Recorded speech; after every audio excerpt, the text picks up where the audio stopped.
We were lucky enough to have this holiday place on the back of the dunes, which we bought in 1998. And there used to be a caravan that was a fantastic playroom for the kids. And being so close to the sea, the steel chassis was corroding away and it gradually subsided into the ground. And I'd put in a planning application for an annex to replace it, really thinking it was a pretty long shot. And to my surprise, we got a consent. And so in July 2016, I went part-time on my normal job and began in earnest. Practically, I wanted it to be a lovely, cosy place where my wife Margaret and I could come in the winter. We've got a lovely little kind of bungalow here, which we've been doing up over the years, but it's very basic and it's freezing in winter. So the first purpose was to actually make a really nice little kind of cosy place for us in the winter.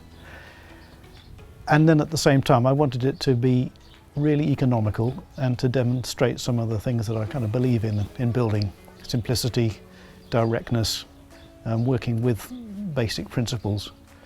And I set myself a tiny budget because being next to the sea here, we don't expect to be here forever. I think 50 years is the official view, but I wouldn't be surprised if it's a lot less.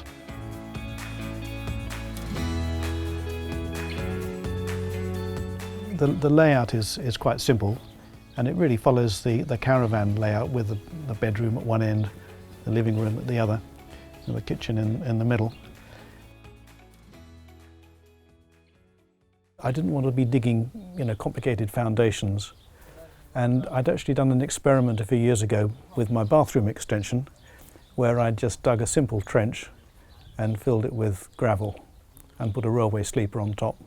In fact, I'll show you later, but I've actually designed these special metal brackets, and I bought a great big spanner so I could, as it sort of moved around as I was sure it was going to, I could adjust it so that it'd stay in the same place. Actually, it's never moved, and that's 12, 13 years ago now. So it's a trench that's filled with DOT type 1, whacked down level, and then 14 railway sleepers, which cost £20, second-hand railway sleepers. So there's absolutely no embodied carbon in the railway sleepers. I laid it all out on a 4-foot grid because if you buy orientated strand board, they come in imperial sizes. So it literally is a 4-foot grid. In fact, we use that as a template for setting out the timber frame. So let me show you the brainwave I had. Most timber frame houses are done with solid studs, but a lot of energy efficient ones are done using eye studs, which are relatively expensive. And I thought, well, I could do that myself. I could just make those. It doesn't actually have to be an eye. It could be a C stud. It meant that we could make panels that were very easy to handle, and it was a fraction of the weight and a fraction of the cost. The other thing is that it's a lot more accurate.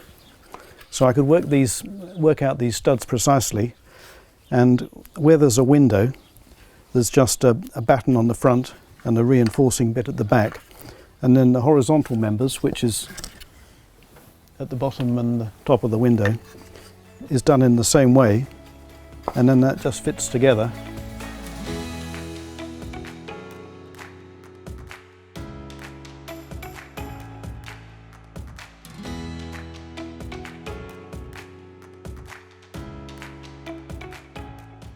All the fitting out, it's almost entirely DIY.